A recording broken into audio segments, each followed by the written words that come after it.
Hello friends, welcome to my YouTube channel English Explorer. എല്ലാവർക്കും എൻ്റെ വക ഹാപ്പി ന്യൂ ഇയർ. എൻ്റെ എല്ലാ സുഹൃത്തുക്കൾക്കും ഈ 2026 എന്ന വർഷം നന്മയും ഉയർച്ചയും സന്തോഷവും നൽകട്ടെ എന്ന് ഞാൻ ആത്മാർത്ഥമായി പ്രാർത്ഥിക്കുന്നു. അപ്പോൾ ഈ 2026 നമ്മൾ കടക്കുന്ന ടൈമിൽ പലരും പല തീരുമാനങ്ങളും എടുത്തിട്ടുണ്ടാവും അല്ലേ? ഇക്കൊല്ലം ഞാൻ നന്നായിട്ട് പഠിക്കും, അല്ലെങ്കിൽ ഇക്കൊല്ലം എനിക്ക് നല്ലൊരു ജോലി നേടണം, അല്ലെങ്കിൽ ഓൾറെഡി ജോലി ചെയ്യുന്നവരാണെങ്കിൽ എനിക്ക് കൂടുതൽ നല്ല ജോലിയിലേക്ക് മാറണം ഇക്കൊല്ലം, അല്ലെങ്കിൽ എന്ത് ചെയ്യണം, ഉയർച്ചയിലേക്ക് എത്തണം എന്നുള്ള അങ്ങനെ പല ചിലവരുടെ ക്യാരക്ടേഴ്സായിരിക്കും മാറ്റുക അല്ലേ? ഇക്കൊല്ലം എന്ത് ചെയ്യണം, ഞാൻ ഈ തൊട്ടിട്ട് ഈ സ്വഭാവം കാണിക്കില്ല, അങ്ങനെ എന്താണ്, അല്ലെങ്കിൽ എൻ്റെ ഈ സ്വഭാവം മാറ്റണം, അങ്ങനെ പല പല കാര്യങ്ങളും ഓരോരുത്തർ തീരുമാനം എടുത്തിട്ടുണ്ടാവും ന്യൂ ഇയർ ആയിട്ട് അല്ലേ? അപ്പോൾ ഞാൻ നിങ്ങൾക്ക് വേണ്ടിയിട്ട് ഒരു ന്യൂ ഇയർ ചാലഞ്ചുമായിട്ടാണ് വന്നിരിക്കുന്നത്. അതായത് ഒരു 30-30 ചാലഞ്ച്. ഇത് നിങ്ങൾക്കും യൂസ്ഫുള്ളാവും, എനിക്കും യൂസ്ഫുള്ളായിരിക്കും. എന്താണ് ഈ 30-30 ചാലഞ്ച് എന്ന് നമുക്ക് നോക്കാം. അതായത് ഇതൊരു GK വീഡിയോ ആണ്, അതായത് GK ടൈപ്പ് ചാലഞ്ചാണ് കേട്ടോ. എന്താണെന്ന് വെച്ച് കഴിഞ്ഞാൽ ഓരോ ദിവസവും ഇനി നമ്മുടെ ഈ ചാനലിൽ വീഡിയോസ് പോസ്റ്റ് ചെയ്യുന്നതായിരിക്കും. കണ്ടിന്യൂസ് ആയിട്ട് 1 month, അതാണ് 30-30 ചാലഞ്ച്. അതായത് 30 days 30 questions എന്നുള്ളതാണ് ചാലഞ്ച് വന്നിട്ടുള്ളത്. അപ്പോൾ നിങ്ങൾക്ക് ഓരോ ദിവസവും 30 questions നിങ്ങൾക്ക് പഠിക്കാനും പറ്റും, ഞാനും പഠിക്കും, നിങ്ങളും പഠിക്കും കൂടെ അല്ലേ? അപ്പോൾ ഞാൻ അങ്ങനെ ഈ ഒരു ന്യൂ ഇയർ ആയിട്ട് ഈ ഒരു 1 month 30-30 ചാലഞ്ച് ചെയ്യാമെന്ന് വിചാരിച്ചു. എല്ലാ ദിവസവും ഇനി നമ്മുടെ ഈ ചാനലിൽ വീഡിയോസ് ഇടുന്നതായിരിക്കും. ഒരു ദിവസം 30 question, അങ്ങനെ 30 days 30 questions, ഓരോ ദിവസമായിട്ട് 30 questions ഉണ്ടായിരിക്കും. ഇതാണ് നമ്മുടെ ചാലഞ്ച്. ഓക്കെ, അപ്പോൾ നിങ്ങളും എൻ്റെ കൂടെ ജോയിൻ ചെയ്തോളൂ. അതിനു മുന്നേ നമ്മുടെ ഈ ചാനലിലെ വീഡിയോസ് ആദ്യമായിട്ടാണ് നിങ്ങൾ കാണുന്നതെങ്കിൽ ജസ്റ്റ് ഒന്ന് സബ്സ്ക്രൈബും ബെല്ലൈക്കണും കൂടെ ഒന്ന് ചെയ്ത് സപ്പോർട്ട് ചെയ്യൂ. നിങ്ങൾക്ക് വീഡിയോസ് ഇഷ്ടപ്പെട്ടാൽ ലൈക്കും, അതുപോലെ നിങ്ങൾക്ക് എന്തെങ്കിലുമൊക്കെ വീഡിയോസ് ഞാൻ ചെയ്യണമെന്ന് ആഗ്രഹം ഉണ്ടെങ്കിൽ അതും കൂടെ ഒന്ന് കമൻറ്റ് ചെയ്താൽ അങ്ങനത്തെ വീഡിയോസും കൂടെ ഞാൻ അപ്ലോഡ് ചെയ്യുന്നതായിരിക്കും. ഓക്കെ, അപ്പോൾ നമ്മുടെ ഇന്നത്തെ ഫസ്റ്റ് ഡേ ആണ്. ജാനുവരി 1st ആയിട്ട് നമ്മൾ ഫസ്റ്റായിട്ട് തുടങ്ങുകയാണ് GK ഫസ്റ്റ്. ഓക്കെ, എല്ലാ ദിവസവും 30 questions ഉണ്ടായിരിക്കും. അപ്പോൾ ഈ വീഡിയോയിലൂടെ പഠിക്കാൻ നിങ്ങൾക്കും ബുദ്ധിമുട്ടായിരിക്കും, കാരണം നമുക്കിപ്പോൾ ഈ കേൾക്കുമ്പോഴേക്കും നമുക്ക് പെട്ടെന്ന് പഠിയൊന്നുമില്ലല്ലോ. അപ്പോൾ എന്ത് ചെയ്യുക, ജസ്റ്റ് ഒന്നിങ്ങനെ റിപ്പീറ്റായിട്ട് കാണുക, ഇടയ്ക്കിടയ്ക്ക് ഓർക്കുക. അപ്പോൾ നമുക്ക് എന്ത് ചെയ്യും, ഒരു മാസം കൊണ്ട് നമുക്ക് ഏകദേശം ഓൾമോസ്റ്റ് കുറേ GK ഫാക്ട്സ് നമുക്ക് കിട്ടും. ഇടയ്ക്ക് ഇങ്ങനെ നമ്മൾ റിവൈസ് ചെയ്യുമ്പോൾ, ഇപ്പോൾ വീട്ടു ജോലി ചെയ്യുന്ന അമ്മമാരാണെങ്കിൽ എന്ത് ചെയ്യുക, ജസ്റ്റ് പണി ചെയ്യുന്നതിൻ്റെ കൂടെ വീഡിയോയും കൂടെ ഒന്ന് ഓണാക്കി ഇട്ടിട്ട് കേട്ടാൽ നമുക്ക് നമ്മുടെ പണി നടക്കും, നമ്മുടെ നോളജ് വർദ്ധിപ്പിക്കലും നടക്കും. ഓക്കെ, സോ നമുക്ക് നമ്മുടെ ഇന്നത്തെ ഫസ്റ്റ് ക്ലാസ് സ്റ്റാർട്ട് ചെയ്യാം. GK ആണ്. നമ്മൾ ആദ്യം പറഞ്ഞിട്ടുണ്ടായിരുന്നു GK റിലേറ്റഡ് ആയിട്ടുള്ള ക്വസ്റ്റ്യൻസ് ആണെന്ന് പറഞ്ഞിട്ടുണ്ടായിരുന്നു. ഓക്കെ, സോ ഫസ്റ്റ് വരുന്നത് ഐ ഹാവ് എ ഡ്രീം ആരുടെ ആത്മകഥയാണ് എന്നാണ് ഫസ്റ്റത്തെ ചോദ്യം. ഓക്കെ, ആരുടെയാണ്? മാർട്ടിൻ ലൂതർ കിങ്ങിൻ്റെ ആണ് ഐ ഹാവ് എ ഡ്രീം എന്നുള്ള ആത്മകഥ വരുന്നത്. മൗണ്ട് കിളിമഞ്ചാരോ അഗ്നിപർവ്വതം എവിടെയാണ്? അതായത് മൗണ്ട് കിളിമഞ്ചാരോ അഗ്നിപർവ്വതം എവിടെയാണ് സ്ഥിതി ചെയ്യുന്നത് എന്നാണ് ചോദ്യം. എവിടെയാണ്? ടാൻസാനിയ. ESA ഏത് രാജ്യത്താണ്? യൂറോപ്യൻ യൂണിയനിലാണ്. അതൊരു രാജ്യത്തല്ല, ഒരു ഓർഗനൈസേഷനാണ് ESA, അതായത് യൂറോപ്യൻ യൂണിയൻ എന്ന് പറയുന്നത് അല്ലേ? അത് നമുക്ക് എല്ലാവർക്കും അറിയുന്ന കാര്യമാണ്. യൂറോപ്യൻ യൂണിയൻ എന്ന് പറയുന്നത് കുറേ രാജ്യങ്ങൾ കൂടിയിട്ടുള്ള ഒരു ഓർഗനൈസേഷനാണെന്നുള്ളത് എല്ലാവർക്കും അറിയാലോ. അപ്പോൾ ഈ ESA ഏത് രാജ്യത്താണെന്നാണ് ചോദ്യം. ഏതാണ്? അതൊരു രാജ്യത്തല്ല, അതൊരു ഓർഗനൈസേഷനിലാണ്, UN അണ്ടറിലാണ് വരുന്നത്. മൗണ്ട് വെസൂവിയസ് അഗ്നിപർവ്വതം എവിടെയാണ്? ഇറ്റലി. ജൂനിയർ അമേരിക്ക എന്നറിയപ്പെടുന്നത് ഏത് കൺട്രിയാണ് എന്നുള്ളതാണ്? കാനഡയാണ്. ഓക്കെ, ക്ലിയർ ആയല്ലോ? I have a dream, Martin Luther King. Mount Kilimanjaro അഗ്നിപർവ്വതം എവിടെയാണ്? ടാൻസാനിയ. ESA ഏത് രാജ്യത്താണ്? European union. Okay, mount Vesuvius അഗ്നിപർവ്വതം എവിടെയാണ്? ഇറ്റലി. ജൂനിയർ അമേരിക്ക എന്നറിയപ്പെടുന്നത് കാനഡയാണ്. ക്ലിയർ ആയല്ലോ? Then next, an unfinished dream ആരുടെ ആത്മകഥയാണ്? ആൻ അൺഫിനിഷ്ഡ് ഡ്രീം ആരുടെ ആത്മകഥയാണ്? വർഗീസ് കുര്യൻ്റെ ആത്മകഥയാണ് an unfinished dream. Okay. JAXA എന്നതിൻ്റെ പൂർണ്ണരൂപം, ഫുൾ ഫോമാണ്. ജക്സയുടെ ഫുൾ ഫോം എന്താണ്? Japan aerospace exploration agency. Okay. JAXA എന്നതിൻ്റെ പൂർണ്ണരൂപം എന്താണ്? ഫുൾ ഫോമാണ് ചോദിച്ചിരിക്കുന്നത്. എന്താണ്? ജപ്പാൻ എയറോസ്പേസ് എക്സ്പ്ലോറേഷൻ ഏജൻസി എന്നാണ് ജക്സയുടെ പൂർണ്ണരൂപം. CNES എന്നതിൻ്റെ പൂർണ്ണരൂപം. CNES ഒരു French centre for space studies, space centre ആണ്, ഫ്രഞ്ച് സ്പേസ് സെൻറ്റർ ആണ് CNES എന്ന് പറയുന്നത്.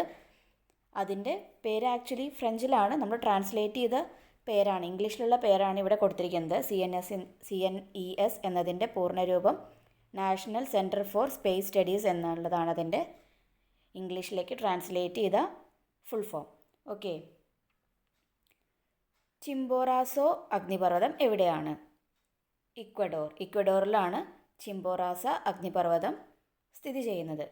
ഇടിമിന്നലിൻ്റെ നാട് എന്നറിയപ്പെടുന്നത് ഏത് നാടാണ്? ഭൂട്ടാൻ ആണ് ഇടിമിന്നലിൻ്റെ നാട് എന്നറിയപ്പെടുന്നത്. ഇടിമിന്നലിൻ്റെ നാട് എന്നറിയപ്പെടുന്നത് ഏതായിരുന്നു? ഭൂട്ടാനാണ്. ക്ലിയർ ആയോ? ആൻ അൺഫിനിഷ്ഡ് ഡ്രീം ആരുടെ ആത്മകഥയാണ്? വർഗീസ് കുര്യൻ. ജക്സ എന്നതിൻ്റെ പൂർണ്ണരൂപം ജപ്പാൻ എയറോസ്പേസ് എക്സ്പ്ലോറേഷൻ ഏജൻസി എന്നതാണ്. ദെൻ CNES എന്നതിൻ്റെ പൂർണ്ണരൂപം, ഫുൾ ഫോം എന്താണ്? National centre for space studies ആണ്. ചിംബോറാസോ അഗ്നിപർവ്വതം എവിടെയാണ്? ഇക്വഡോറിലാണ് ചിംബോറാസോ അഗ്നിപർവ്വതം സ്ഥിതി ചെയ്യുന്നത്. ക്ലിയർ ആയോ? Then next 11th question, unfinished journey ആരുടെ ആത്മകഥയാണ്? അൺഫിനിഷ്ഡ് ജേർണി ആരുടെ ആത്മകഥയാണ്? യഹൂദി മെനുഹിൻ്റെ ആത്മകഥയാണ് അൺഫിനിഷ്ഡ് ജേർണി എന്ന് പറയുന്നത്. ദെൻ CNES ഏത് രാജ്യത്താണ്? നമ്മൾ കണ്ടു CNESൻ്റെ ഫുൾ ഫോം എന്താണെന്ന് നമ്മൾ കണ്ടു. നമ്മൾ പറഞ്ഞു ഏതായിരുന്നു? ഫ്രഞ്ച് സ്പേസ് സെൻറ്റർ ആണ്, ഫ്രാൻസിൻ്റെ സ്പേസ് സെൻറ്റർ ആണെന്ന് പറഞ്ഞിട്ടുണ്ടായിരുന്നു. അപ്പോൾ CNES ഏത് രാജ്യത്താണ്? ഫ്രാൻസിലാണ് വരുന്നത്. മൊണോലോവ് അഗ്നിപർവ്വതം എവിടെയാണ്? ഹവായ് ദ്വീപുകളിലാണ് മൊണോലോവ് അഗ്നിപർവ്വതം സ്ഥിതി ചെയ്യുന്നത്. അഹല്യാനഗരി എന്നറിയപ്പെടുന്നത് എവിടെയാണ്? ഇൻഡോറിനെയാണ് അഹല്യാനഗരി എന്നറിയപ്പെടുന്നത്. കറേജ് ആൻഡ് കൺവിക്ഷൻ ആരുടെ ആത്മകഥയാണ്? VK സിംഗിൻ്റെ ആത്മകഥയാണ് ദി കറേജ് ആൻഡ് കൺവിക്ഷൻ എന്ന ആത്മകഥ. ഓക്കെ. അൺഫിനിഷ്ഡ് ജേർണി ആരുടെ ആത്മകഥയാണ്? യഹൂദി മെഹുവിൻ്റെ ആത്മകഥയാണ്. CNES ഏത് രാജ്യത്താണ്? ഫ്രാൻസ് ആണ്. മൊണോലോവ് അഗ്നിപർവ്വതം എവിടെയാണ്? ഹവായ് ദ്വീപുകളിലാണ് മൊണോലോവ് അഗ്നിപർവ്വതം സ്ഥിതി ചെയ്യുന്നത്. അഹല്യാനഗരി എന്നറിയപ്പെടുന്നത് ഇൻഡോറാണ്, ഇൻഡോറിനെയാണ് അഹല്യാനഗരി എന്നറിയപ്പെടുന്നത്. ദ കറേജ് ആൻഡ് കൺവിക്ഷൻ ആരുടെ ആത്മകഥയാണ്? VK സിംഗിൻ്റെ ആത്മകഥയാണ് കറേജ് ആൻഡ് കൺവിക്ഷൻ. ഓക്കെ. അപ്പോൾ നമ്മുടെ ജസ്റ്റ് 15 ക്വസ്റ്റ്യൻസ് കംപ്ലീറ്റ് ആയിട്ടുണ്ട്. ദെൻ നമുക്ക് 16th വൺ നോക്കാം. കോട്ടോപാക്സി അഗ്നിപർവ്വതം എവിടെയാണ്? ഇക്വഡോറിലാണ് കോട്ടോപാക്സി അഗ്നിപർവ്വതം സ്ഥിതി ചെയ്യുന്നത്. അനശ്വര നഗരം എന്നറിയപ്പെടുന്നത് ഏതാണ്? റോമാണ് അനശ്വര നഗരം എന്നറിയപ്പെടുന്നത്. ആൻഡ് ദെൻ വൺ ഡേ ആരുടെ ആത്മകഥയാണ്? റസിഹുദ്ദീൻ ഷായുടെ ആത്മകഥയാണ് ആൻഡ് ദെൻ വൺ ഡേ. കേരളത്തിലെ ആദ്യത്തെ കമ്മ്യൂണിറ്റി ടൂറിസം പ്രോഗ്രാം ആരംഭിച്ചത് എവിടെയാണ്? ഏത് സ്ഥലമായിരുന്നു? മൺട്രോ തുരുത്താണ്, മൺട്രോ ഐലൻഡാണ്. ദെൻ CNSA എന്നതിൻ്റെ പൂർണ്ണരൂപം എന്താണ്? ചൈന നാഷണൽ സ്പേസ് അഡ്മിനിസ്ട്രേഷൻ, അത് ചൈനയുടെ ആണ്. ഓക്കെ. കോട്ടോപാക്സി അഗ്നിപർവ്വതം സ്ഥിതി ചെയ്യുന്നത് എവിടെയാണ്? ഇക്വഡോറിൽ. അനശ്വര നഗരം എന്നറിയപ്പെടുന്നത് റോമാണ്. ആൻഡ് ദെൻ വൺ ഡേ ആരുടെ ആത്മകഥയാണ്? നസറുദ്ദീൻ ഷായുടെ ആത്മകഥയാണ്. കേരളത്തിലെ ആദ്യത്തെ കമ്മ്യൂണിറ്റി ടൂറിസം പ്രോഗ്രാം ആരംഭിച്ചത് എവിടെയാണ്? മൺട്രോ തുരത്തിലാണ്. CNSA എന്നതിൻ്റെ പൂർണ്ണരൂപം എന്താണ്? China national space administration. Okay. ഏതായിരുന്നു? ചൈന നാഷണൽ സ്പേസ് അഡ്മിനിസ്ട്രേഷൻ ആണ് CNSAയുടെ ഫുൾ ഫോം വരുന്നത്. ഓക്കെ. നിങ്ങൾ ജസ്റ്റ് ആ ഫുൾ ഫോമെങ്കിലും മെയിനായിട്ട് പഠിക്കണം, കാരണം ഇതൊക്കെ ഓൾമോസ്റ്റ് എല്ലായിടത്തും ചോദിക്കുന്ന ഫുൾ ഫോംസ് ആണ്. ഓക്കെ. അങ്ങനെ നമ്മൾ 20 ക്വസ്റ്റ്യൻ കംപ്ലീറ്റ് ആക്കി. ഇനി നെക്സ്റ്റ് വൺ, ആകാശഗംഗയിലെ ഏറ്റവും വലിയ നക്ഷത്രം ഏതാണ്? ആകാശഗംഗയിലെ ഏറ്റവും വലിയ നക്ഷത്രം വൈക്കാനിസ് മജോറിസ് ആണ്. ഓക്കെ, ആകാശഗംഗയിലെ ഏറ്റവും വലിയ നക്ഷത്രം വൈക്കാനിസ് മജോറിസ് ആണ്. ദി ഡൗണിങ് സ്ട്രീറ്റ് ഇയേഴ്സ് ആരുടെ ആത്മകഥയാണ്? മാർഗരറ്റ് താച്ചറിൻ്റെ ആത്മകഥയാണ്. കേരളത്തിലെ ആദ്യത്തെ തീരദേശ പോലീസ് സ്റ്റേഷൻ ഏത്? നീണ്ടകരയാണ്. വിന്ധ്യാചല താപവൈദ്യുത നിലയം എവിടെയാണ്? മധ്യപ്രദേശിലാണ്. ദെൻ CNSA ഏത് രാജ്യത്താണ്? നമ്മൾ CNSAയുടെ ഫുൾ ഫോം കണ്ടിട്ടുണ്ടായിരുന്നു അല്ലേ? അതിൽ തന്നെ അതിൻ്റെ സ്ഥലപ്പേര് കൊടുത്തിട്ടുണ്ട്, ചൈന എന്നുള്ളത് അല്ലേ? അപ്പോൾ അത് ഏത് രാജ്യത്താണ്? ചൈനയിലാണ് CNSA ഉള്ളത്. ഓക്കെ, അപ്പോൾ 21st ക്വസ്റ്റ്യനായി ആകാശഗംഗയിലെ ഏറ്റവും വലിയ നക്ഷത്രം ഏതാണ്? വൈക്കാനിസ് മജോറിസ് ആണ്. ദി ഡൗണിങ് സ്ട്രീറ്റ് ഇയേഴ്സ് എന്നറിയപ്പെടുന്ന ആത്മകഥ ആരുടെയാണ്? മാർഗരറ്റ് താച്ചറിൻ്റെയാണ്. കേരളത്തിലെ ആദ്യത്തെ തീരദേശ പോലീസ് സ്റ്റേഷൻ ഏതാണ്? നീണ്ടകരയാണ്. വിന്ധ്യാചൽ താപവൈദ്യുത നിലയം എവിടെയാണ്? മധ്യപ്രദേശിലാണ്. CNSA ഏത് രാജ്യത്താണ്? ചൈനയാണ്. Then next 26th question. An Indian pilgrim ആരുടെ ആത്മകഥയാണ്? ആൻ ഇന്ത്യൻ പിൽഗ്രിം സുഭാഷ് ചന്ദ്രബോസിൻ്റെ ആത്മകഥയാണ് ആൻ ഇന്ത്യൻ പിൽഗ്രിം. കേരളത്തിലെ ആദ്യത്തെ അബ്കാരി കോടതി ഏതാണ്? കൊട്ടാരക്കരയാണ്. മുന്ദ്ര താപവൈദ്യുത നിലയം എവിടെയാണ്?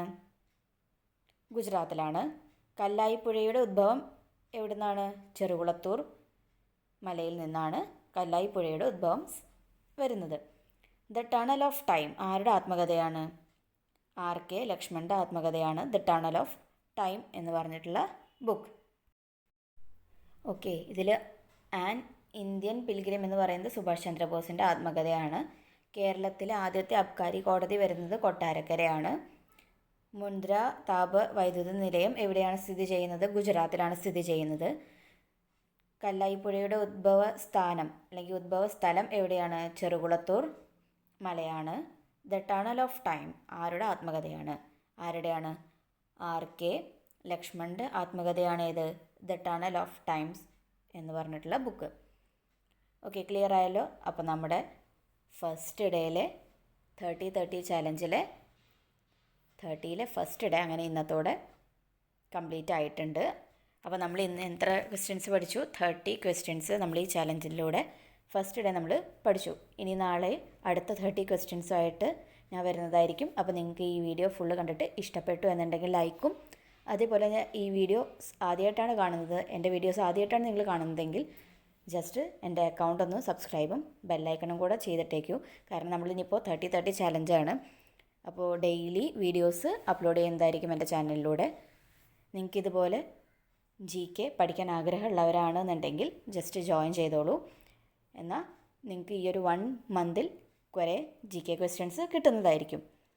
ഓക്കെ, സോ നമുക്ക് നാളെ അടുത്ത 30 ക്വസ്റ്റ്യൻസുമായിട്ട് നമുക്ക് നാളെ കാണാം. അതുവരേക്കും എല്ലാവർക്കും ടാറ്റാ, ബൈ ബൈ.